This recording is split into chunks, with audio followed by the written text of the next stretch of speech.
All right, and we are back for the top 16. Teal Red has been eliminated, but now we're going to look at J01, one of the most dominating ladder players that we have ever seen in Legends of Runeterra, constantly maintaining not only the number 1, but also the number 2 spot on the Asian ladder.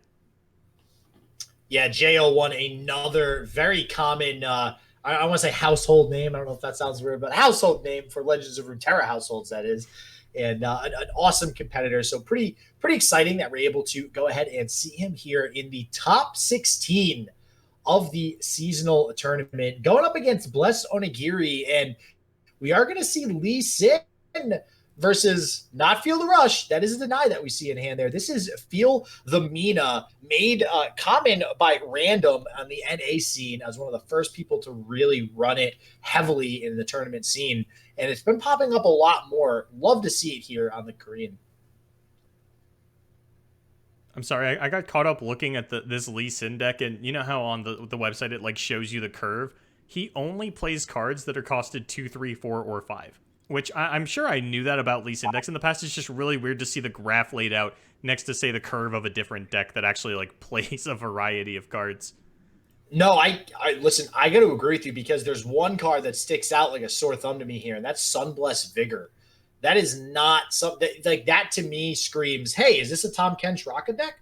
But no, it's not. This is a Lee Sin deck. And as much as I definitely understand the card, it's not, a bad option by any means. It's not something that we commonly see in Lee Sin Zed. And I do like it a lot, especially most importantly, if you do get an early Zed, which we unfortunately don't see here out of J01, being able to save an early, turn 3 Zed or something like that, or turn 4 Zed even with a Sunblessed Vigor is huge, with just really starting to push the aggression onto your opponent. And if we saw the bans right there in the bottom right corner, they are away now, but it looks like there was actually a dragon deck that was banned out for J01, and Blessed Onigiri actually went with the triple Ionia lineup, and it was an Ionia Targon deck ban, which I would assume is Lee Sin, but, there have been a couple of players, Erics, that really like the Yasuo Leona, but I am going to go out on a limb and assume that it was a Lee Sin deck that got banned for Onigiri. So I want to reference something real quick, and I just want to maybe keep an eye on this towards the end of this particular set of games here, this match. Mm-hmm. You had mentioned Mint in the top 32 is very decisive with his plays. Yes. And one thing I noticed was that on the side of Teal Red, his clock was in the negative. Yeah. Whereas Mint still had like 3 or 4 minutes left. So pretty big discrepancy there. And I'm curious, in this match between J01 and Blessed Onigiri, do we see something similar where one of the players is kind of dipping into time a little bit more than the other here with this new chess type clock that we've seen?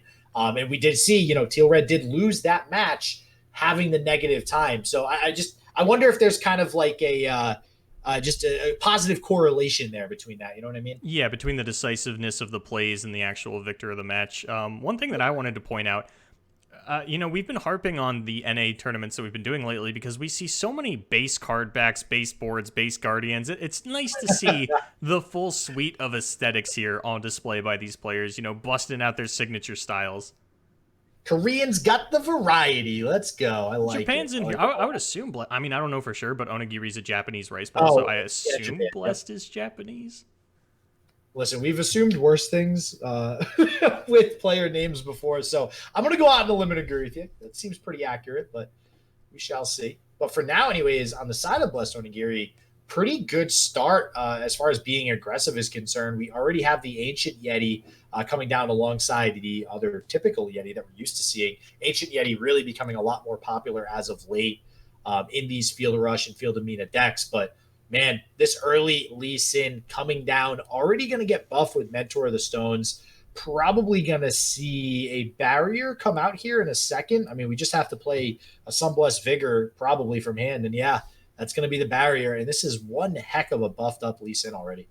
Yeah, so if Onigiri wants to, they can save this with the Troll Chant. I don't think they're necessarily going for the Mina Swiftfoot on the following turn anyway.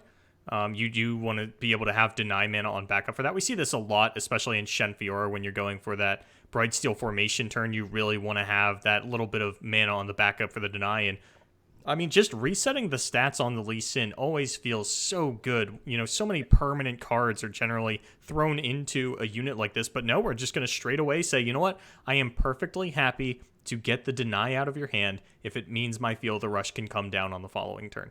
Or 2 turns from now, rather, as no spell mana is currently banked for Onigiri. But, just kind of testing the waters and saying, yeah, we'll trade denies. I don't have a problem with this. Yeah, and that does feel really good, right? I mean, there are 3 deny in the deck of J01, so the chances that there's another one that comes down to respond to your Field of Rush is pretty high. But being that you are playing the Field of Minah version, you are able to run things like 3 of Nopify and 3 of Deny, which is exactly what we see in Blessed Onigiri's deck. And those are going to come in probably pretty handy here. Feels bad, too. We have a deep med drawn by J01 if he did want to dig for another Deny. Don't really have too much hand space right now, so it looks like we are going to free up some room with a gem, possibly going into a deep med here. Not sure if that's the route that J01's going to want to take here. Yep, there it is. All right, and we find a Hush, and now the question comes to, what are you going to kick back? Because we've seen that there actually was a change to Lee Sin made recently, and I don't remember if this is a bug or if they said it was intentional. I'm leaning on the side of they said this is how it was always supposed to work and just didn't previously. But a Lee Sin that has 0 attack will now still kick a unit back to your hand. So you do have to, be a little more careful with your target selection. If you do go for this Minah Swiftfoot and the Harsh Winds comes out, that's another Minah that you've given back to your opponent. I mean, none of these feel particularly great. It's probably going to be a grab onto the Yeti, the Ancient Yeti, that is, not the Enraged Yeti, that one there, because it is going to be the most costly. And yeah, it's not going to feel too great for your opponent to push back. And Onigiri has to either throw out the Deny or the Harsh Winds here, or they lose. That's what Lee Sin does, right? Just gets up to 10 attack and one-shots you. Yeah, and the problem with denying this is then, Blessed Onigiri probably not going to feel as comfortable playing something like the Field of Rush next turn. So, yeah, it looks like we are going to go ahead and utilize this Harsh Winds, which I do like. I mean, we know there's no deny in the hand of J01, but there are still 2 left in deck, and I don't think that Blessed Onigiri wants to go ahead and take that risk, play the odds, just kind of telling yourself, okay, I know they're not going to have 2 in hand. That's very unlikely that there's 2 in the hand of J01, and this does mean Field of Rush will be able to come down next turn. Now, the question is, when that happens, will J01 be able to live through an attack? See, I was going to say, I haven't mathed it out, but there is the possibility that Onigiri actually goes for Minah number 2 with the Deny backup next turn, because resetting this Lee Sin would be absolutely massive. Well, and that's almost a priority now that you mention it, right? I mean, you lose to Lee Sin. If it attacks again, and that's the thing. Like, I don't know if Blessed Onigiri has lethal with Field of Rush. If you don't definitely 100% have lethal with Field of Rush, then you're going to lose to Lee Sin. Now, you do have a Deny if you don't have to use it when you play Field of Rush. You do have Deny to deny the Dragon's Rage when it comes back out. Yeah. But that's a really good point. I mean, I'd much rather prefer to reset the Lee Sin, and that's big because you lose the Overwhelm. And now it's going to take a little while for J01 to play another Zenith Blade, play another Gem, play a Bastion, play these things to buff this Sin back up. I like the Minah here because you now get, the onus of burden is on J01. If you go for a line where you feel the rush and then things survive and you have to use a Deny on the Lee Sin kick to survive the following turn, you lose if your opponent has another Deny. Now, J01 is the one that has to be the first one to commit a Deny. We're probably just going to get the Bastion here, though. It is a little unfortunate for Onigiri that was the top deck from J01. And, I mean, with that Bastion top deck, we might just see J01 pick this one up. I mean, he's still got a copy of blank on the name Concussive Palm in hand to make absolutely certain that he's going to be safe for the turn. And, yeah, I mean, just getting that sort of counter spell in the Bastion might have just been enough to put it away here.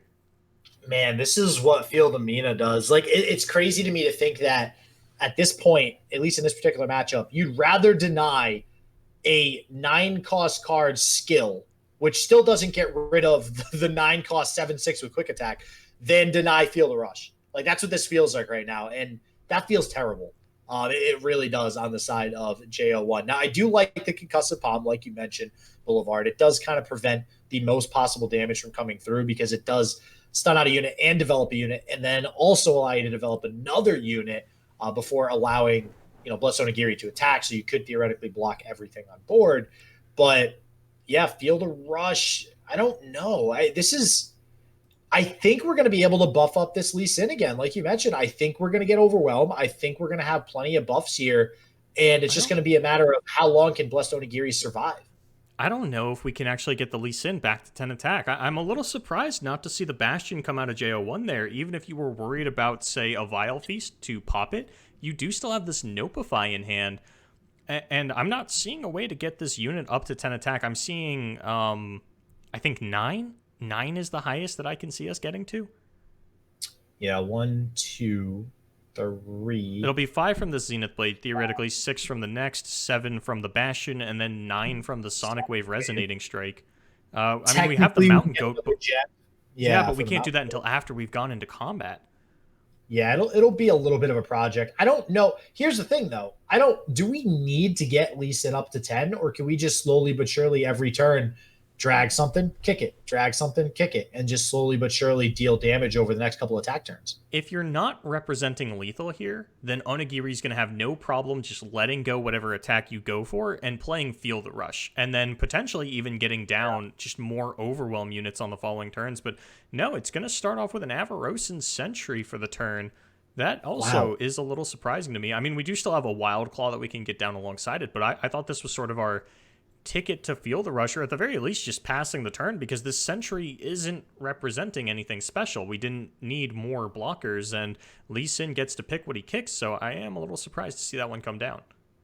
I got to agree with you, Boulevard. I don't think Blessed Onigiri doesn't really need to do anything. It's in J01's court to win this game right now. Blessed Onigiri sitting pretty at 20, has the Feel the Rush, has the deny, can afford to be reactive right now. And that Avarosan Sentry puts him down to 11 mana. No more Feel the Rush this turn. I don't think you're too, disappointed to play it on your attack turn next turn, but I would have liked to seen it come out on this turn and then go into something like an open attack. So we'll see what ends up happening here. Yeah, it looks like we are just going to get the pull with the Lee Sin. Going to get the Dragon's Rage out. This may get denied, but we don't need to deny it. So, yep. No deny. It's just going to kill the Minah, deal 12 damage. And yeah, this is what I mean. So now J01 just needs to allow this Lee Sin to make it to the next attack turn and live through the next attack from Blessed Onigiri and should be in a good spot. Yeah, I really thought that the Feel the Rush was going to be the punish for not being able to represent lethal, but Onigiri gives J01 a little bit more breathing room than potentially was necessary. Maybe just trying to play around deny while staying as wide on board as possible. And, I mean, might still take it away here. It's not looking super likely, though. You've only got the one Overwhelm unit. Lee Sin can just block that. We're going to get a Dragonling, and could even get down the Goat here. It looks like J01 has found the window to get back into this one and pick it up, especially with, sort of a weak top deck on the side of both players, because I think that currently J01's hand is the favored one. Yeah, the Hush is the big difference maker here, too, right? Like, we played... Oh, wow. I feel like we never see this in this deck. Sunblessed Vigor. I'm like, what the heck is the name of that card? So Sunblessed Vigor came out on the tail of the dragon, which just shows me that J01's really cementing himself as, okay, I have enough health on my units to live through these Overwhelm attacks. Not only that, we have a Hush in hand. Yeah. So I don't really think J01's ever really worried about dying to lethal at this point. We don't even get the Feel the Rush again out of Blessed Onigiri. Probably just still continuing to worry about something like Deny. And the longer that this happens, the longer that Onigiri refuses to just try to go for lethal, the more time J01 has to just slowly but surely set up Lee Sin, go to his attack turn, get another kickoff, and try to win the game. And depending on how J01 plays out this next turn, he actually could end up with lethal even through the deny, because the Avarosan Sentry was presented on the side of Onigiri. You only need a 9-attack Lee Sin to kill your opponent through the deny at this point, and I mean, I'd be very surprised to see that unit get blocked in particular. So yeah, it looks like the blocks are going to be really safe here for J01. Just going to line up everything. Going to take, maybe 3-5 damage here when all is said and done. And you don't have to worry about Atrocity because this is an Ionia deck.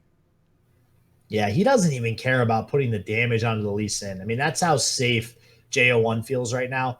Even with the 4, it's funny because Blessed Onigiri has Avalanche, but not going to be quite enough to deal with this Lee Sin. We might still see it come out just because of this Zed here, which Zed actually trades pretty nicely into this board, which is kind of weird since the board is pretty big. Yeah, actually, I think you can't go for Avalanche because it kills everything on your own board other than Minah, and I think that's what J01 had in mind when he lined up the blocks, just perfectly setting everything to 2 HP. That feels bad moment for Blessed Onigiri. And I think, yeah, this is, like you mentioned, pretty easy here. You pull, yeah, we're going to get the gem. We're probably going to get Yep. Bastion, Sonic Wave. We're going to pull the Average Sentry. Deny, doesn't matter. We're going to have the 9 attack. And this is. Oh, no, we're going to go for the Trundle. What is happening? I am trying to. What are you playing around by not pulling? Like, why do you not pull Sentry? You are playing around 2 Frostbite effects because Trundle is the most ideal thing to put back in your opponent's hand so that they can't level it with the pillar this turn. And, you might even be thinking, hey, if it does work out, then even if they have a deny, this is the best kill target. Maybe not necessarily thinking about the fact that you have lethal through a deny. Yeah, but I think so. I think this is one of those points, and we've talked about this before. Is this just one of those points in the game where J01 has to make the game-winning play and not the avoid losing the game play? If that makes sense. I mean, with caster vision, it's really easy to say, yeah, our opponent doesn't have anything. We know they have deny. This is the game-winning play, and yeah, I mean, it seems weird to play around something like double frostbite effects rather than a deny. Because there's no Vile Feast either. You're not worried about your opponent actually killing that unit because even if they kill it, you have Overwhelm. You still have lethal through that. I am kind of curious about the line that J01 had in mind there, and if we do see them actually lose here on the crackback, because, on the previous turn, Field of Rush wasn't a big concern because we had a wide enough board that we could block everything, and the Hush on the Tryndamere would stop us from dying. Now, not so much. Now, we are just dead. Yeah, and this is what all right. I can understand playing around. There's 2 Troll Chant, 1 Flash Freeze, and 2 Harsh Winds. I think we saw a Troll Chant. Did we see a Harsh Winds? Yeah, we saw a Harsh Winds earlier. Yeah. So there's 1 Harsh Winds, a Flash Freeze, and a Troll Chant left. But unfortunately, J01 getting taken down there. All right, game 2, J01's going to stick on that Lee Sin deck, and we're going to see a Shen Fiora busted out on the side of Blessed Onigiri. Going with that triple Ionia lineup, Shen Fiora is definitely going to be a staple in something like that, and I do believe that the last deck on the side of J01 is going to be Shen Fiora, so we are going to run into a mirror match if J01 is able to pick it up here, and I gotta say, I really don't mind this matchup for J01. I think that this is one of the decks where I feel like I like being the Lee Sin player, especially when you open with Zed and Lee Sin. Well, on the flip side, Blessed Onigiri also opens with Fiora Shen, so yeah. I mean, I think both players have a decent hand. We even have a 1-drop on the side of Blessed Onigiri. We even have a 2-drop that is just top deck. So very nice curve, I think, for both players to start the game off here because we even have Mountain Goat on the side of J01. But I got to agree with you. I feel like having the Lee Sin in this matchup to get barrier every turn, like one of the advantages that the barrier deck has is being able to take good trades in combat thanks to barrier. Well, guess what? Not doing that with Lee Sin. So I'm curious to see how much value Lee Sin is going to get in this matchup. And Boulevard, I want to touch on something else. So, yeah, Blessed Onigiri taking this 3 Ionia deck lineup into this tournament. And I had mentioned this to you when we were discussing the EU tournament. I believe one of the people in the top 32 also decided to do the same thing. It's funny because we always talked about the triple Shadow Isles lineup and a lot of different things that we've casted. And it seems like in the seasonal tournament across the board, in Korea, SEA, Europe, NA, wherever, the triple Ionia, the region that people thought was like dead and not really that great right now, seems to have prevailed through all else. I am curious to get my eyes on the North American tournament a little bit later because I looked through the deck lists of the 32 qualified players for North America specifically, and Go Hard and Feel the Rush were tied as the 2 most popular decks in the top 32. 2 decks that historically, when you think, hey, what beats this, the answer is Ionia. So, I mean, it's possible that there was a similar meta coming out of the Swiss rounds of the Asian server tournament as well. And these players just made a meta call of, Ionia is actually really good against the triple Shadow Isle lineups, or even just the lineups that we're seeing, the decks that we're seeing, because there's not a lot of Feel the Rush in this tournament here in the Asian Invitational. A lot more of this Dragons deck, which, I mean, I don't know if this is something that the players were prepared for. if this was something that was building up into this tournament, like, hey, this is a deck that's been gaining some steam, maybe this is the dominant deck, or if this is something nearly wholly new that was busted out in this top 32 for the first time. Unfortunately, there's not a lot of English content coming out of the region, so it is a little bit hard to keep track of. So it is nice to actually get tuned in with these international events, but unfortunately, we are a little bit hazy on the road of how we got here. Yeah, it's just very, very interesting to see that shift. I mean, maybe this season it took the seasonal tournament to shift that meta from Shadow Isles to Ionia, for the Deny and the Nopify. But in this matchup, anyways, we have two decks. They're both playing Ionia here. And I'm curious to see where the Denies and the Nopifies come in, if at all. We already see a Deny and a Nopify in Blessed Onigiri's hand. We do have the Concussive Palm that we could deny on the side of J01, but not sure if that's really going to be a good target. And now it's actually being played without the Deny mana up, so it won't matter. And this shuts down this turn decently enough for the side of Blessed Onigiri. I don't like that. I wanted to Concussive Palm the Shen, because my opponent's tapped out, and coming in with a Fiora and a 3/2 Greenglade Caretaker is so non-threatening. Unless I really, really wanted to hang on to this Shen, or this Zed rather, and I was unwilling to trade it for a Fiora, that's the only reason I could think of that J01 would go for the stun onto the Fiora rather than the Shen, because that was a pretty impactful attack when all is said and done out of Blessed Onigiri. Yeah, 100%. I mean, that is a hard read that we want this Zed to stick around. And I am undecided as to whether or not I think that was a good decision, because on the one hand, if you decide to gem up the Zed and we have Sonic Wave and Resonating Strike here that we can throw onto it and really beef up his attack. Things seem good. We even have the Eye of the Dragon now that works well with those double spells. But we have Lee Sin in hand too. And I don't know if going all in on the Zed like that is actually needed per se. Yeah. And now we're not even buffing him up. We're just going in. Yeah, I mean, we have the Hush to deny, a barrier spell. Generally, Zed feels like it's there to gobble up some of the resources out of your opponent to make way for the Lee Sin, but against Shen Fiora, none of the resources that deal with Zed deal with Lee Sin. Barrier spells aren't a threat to Lee Sin. He can just barrier himself up and bounce off of that unit, and I'm probably cycling through the cards that I used to gain my barrier, whereas you are actually committing a spell. And I don't know, this seems like a weird line, but I'm sure that Shen Fiora is a mainstay in the meta. J01 has to have played this matchup hundreds of times at this point, especially for how much ladder the man plays. So, maybe Zed is just the better option into a matchup like this. I'm sure this is a situation that he's run into multiple times over the course of his career. Yeah, I guess if you're the aggressor versus barrier and you're forcing your opponent, you have to block. Otherwise you just start to die way too early, right? Your health is going to get way too low. And I guess if you're the aggressor in this barrier matchup, you're forcing somebody like Blessed Onigiri to make trades where you don't, your units are gold in barrier. You need your units. You can get spells. You have River Shaper. We already have plenty of spells in hand. You want to keep your units. So I don't hate this. I think that forcing the trades onto the units here is decent on the side of J01. What's interesting to me is we don't have a way to protect the Zed from the Fiora on the following turn. We can Hush her to take the barrier off from the Shen, but we're still going to lose the Zed. Never mind, we top deck Sunblast Vigor. Is that it? Is J01 the Asian Yugi Moto? Does he get to see through everything and know what's on top of his deck?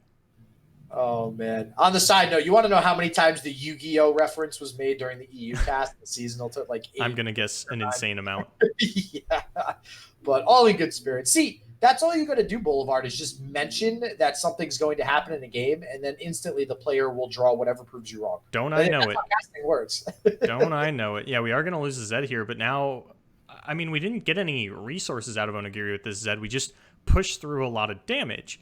And there is value in that, but 9 is still a pretty high number for the Lee Sin to try to finish off on his own without a Zenith Blade. Yeah, and we'll see if the... I imagine we are going to get the Sunblessed Vigor to come out if the challenge onto the Zed does come out. And here's the thing, too. Blessed Onigiri knows that J01 has really wanted to protect this Zed. So there's a lot of consideration. You almost have to go in with the Fiora on the Zed, even if you're not going to... allow this Fiora to live here. And yeah, it is going to get barriered up. So we are going to protect it somewhat. The Sunblessed Vigor saves the Zed, but then we could also go ahead and play something like Repost to still ensure that it does die here. So, okay, we're going to go for the Stand United once all the blocks are lined up.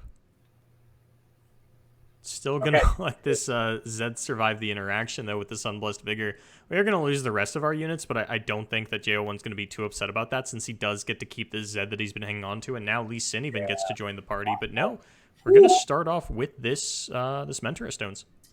Man, I could have told you that, Boulevard. I agree. I would have liked seeing Lee Sin coming down, but why throw down Lee Sin when we've already established we're going all in on Zed, baby?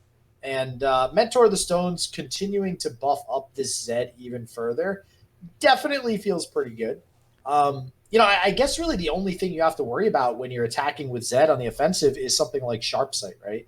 And we already saw one come out. We don't have to worry about playing around that really now. Things like Riposte and whatnot, barrier effects will somewhat be a hindrance to Zed's, aggressive threat here, but we have a Hush in hand. So if that ever becomes a problem, we're hushing it right away. We ain't got no problems, baby. We're good. And I actually like this a lot because you're representing lethal. Your opponent has to throw out 2 blocks, even if they can, have one of the units get a barrier and survive the Zed. They are still going to lose the other to that Living Shadow. A little unfortunate we haven't found a Zenith Blade yet for J01. Not sure how much it would matter because the Nopify and Deny have been sitting on the side of Blessed Onigiri for quite some time. I don't know if we actually ever would have found a window for that to come out. It might have just been more of a hindrance at that point. Trying to gear up for that strategy while our opponent has the answer. And do you have any idea how far along this Lee Sin is towards its level up? I would imagine he's not quite there, or we probably would have played it pre-combat. I feel like it's level because didn't we see the Sonic Wave and whatnot come out? Potentially. I feel like, if we hush, I imagine we're going to hush this. Yeah, so Shen. we're going to hush the Shen. I think this definitely. Oh, yeah, no, wow. Okay, we're still 2 away, it looks like. And this is disastrous for Blessed Onigiri. You're going to lose your entire board. You get to reestablish either a Cytherea the Bold or a River Shaper. J01 can still get down Lee Sin this turn, or at the very least, Tasty Fey Folk. Wow. Clearly, J01 has played this matchup plenty of times, like you had mentioned. Because this seems like such a clear read on the side of J01 as to what he needs to do to pressure Blessed Onigiri and just force Blessed Onigiri into trades that he doesn't want to make. And that's pretty much been the definition of this entire match so far. It doesn't matter if you're throwing down a Cytherea now because guess what? You got no units to play with it. It's not going to buff anything. You could take it direct, face damage, and you're still going to live. And you don't care because next turn, you're going to be able to Dragon's Rage something and go in with a huge Zed. So, yeah, I really love how J01 has played this game so far, just really being the aggressor and controlling the tempo of the entire match. And I almost feel like part of it actually is because we do have caster vision, because something like single combat or concerted strike nearly at any point out of Blessed Onigiri would have thrown a massive wrench in the plans of J01, who just had no respect for these cards and didn't get punished in the least for it. Well, I guess one thing to take into consideration is when people are playing against this Lee Sin Zed deck, they probably are always trying to play around Deny and Nopify. So maybe J01's thinking, well, even if Blessed Onigiri had something like single combat or single combat or concerted strike, he's probably going to try to play around Deny and Nopify regardless. Or J01 might have even thought, I'll probably draw Nopify or Deny at some point to deal with those anyways, so maybe I'm just not going to play around those. And I got to agree, those would have blown out the game at any point. And now, there's just too much on the side of J01 in terms of protection. This concerted strike, we don't have the mana for, concerted double deny or double deny and Nopify to protect this concerted strike. And even if we can get it off, it's still going to be lethal for J01 because we have to sort of proactively deny the Dragon's Rage in order to not take that damage. We have to try to find a way to kill both Zeds, and I just don't think that's happening. Yeah, the deny here now going to be able to stop whichever spell that you want out of your opponent. You could even just play the Lee Sin spell to get the Living Shadow up to 10 damage and end the game. There's nothing that Blessed Onigiri can do. However J01 wants to play out this stack is how the game is going to end and tie the series up 1-1. Yeah, J01, not disappointing this time, taking home a sweet W. All right, game number 3, we're going to get a Shen Fiora mirror, and if you peeped the pre-mulligan hand of J01, you would know that he has brought a pretty interesting version of Shen Fiora.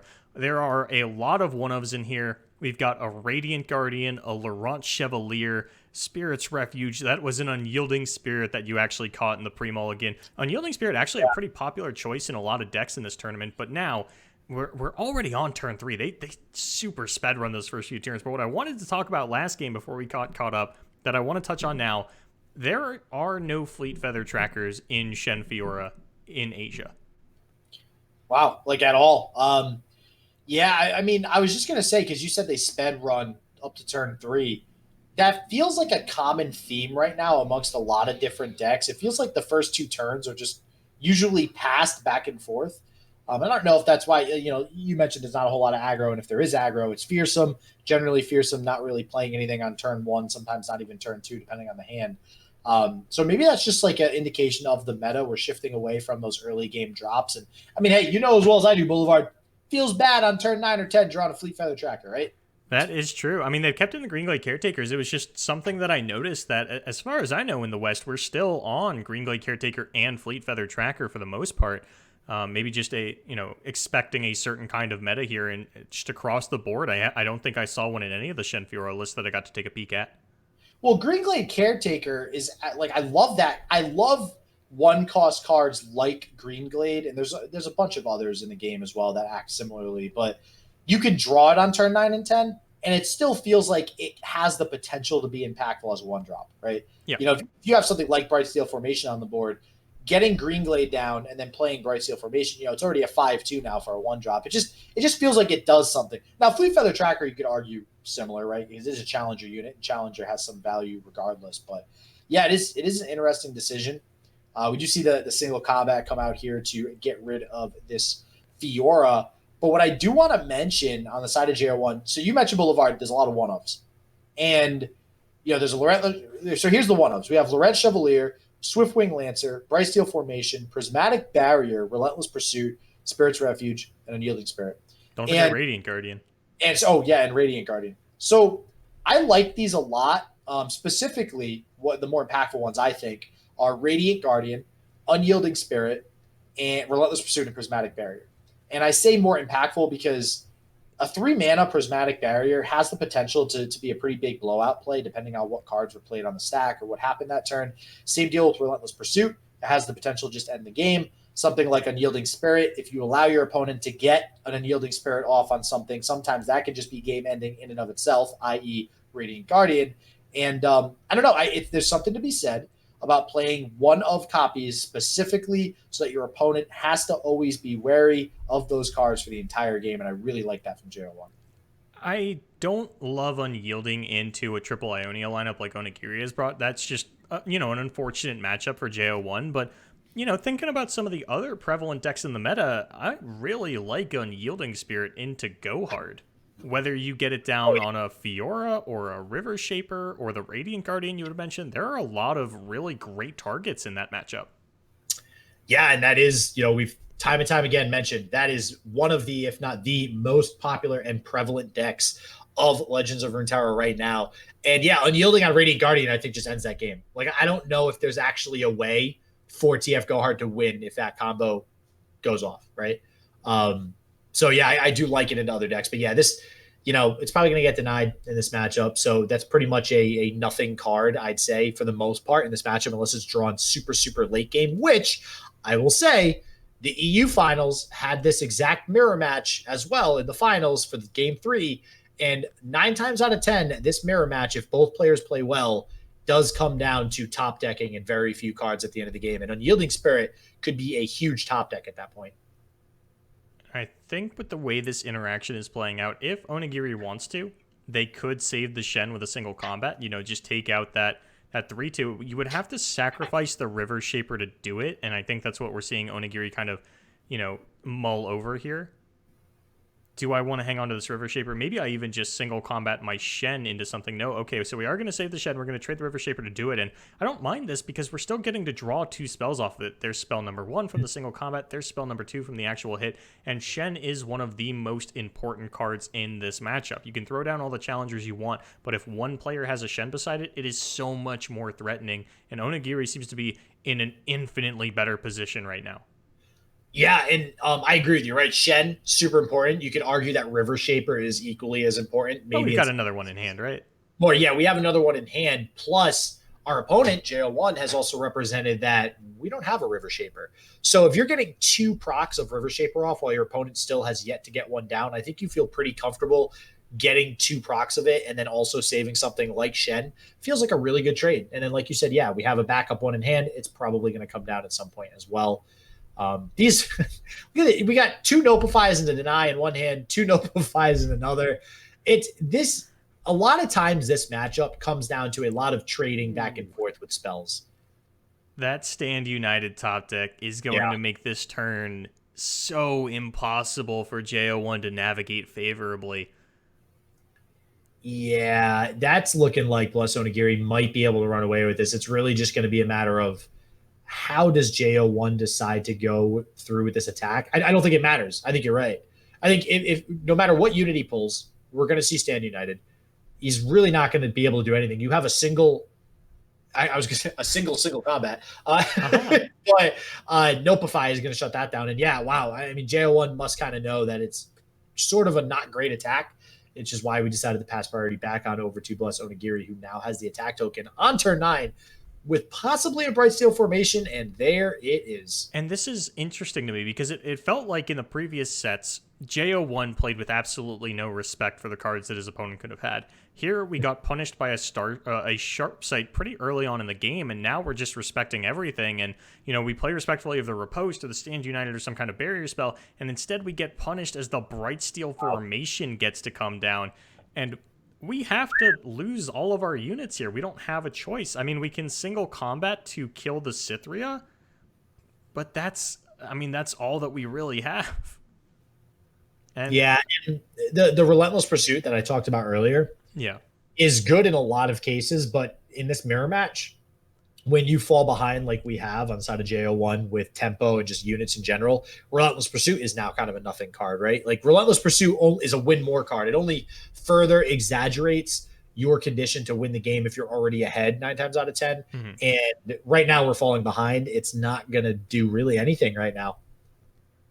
And, you know, I had mentioned that we're not seeing any Fleet Feather trackers in these lists, but I also noticed that most of the lists that I've looked at are taking that one over Relentless Pursuit, something that I feel like has really dropped off in some other regions, but these players deciding that it is one of the better ways to go for it. And now, with the way that things have lined up, with the committal of resources on each side, Onigiri should have the resources to get down that Relentless Pursuit on the following turn.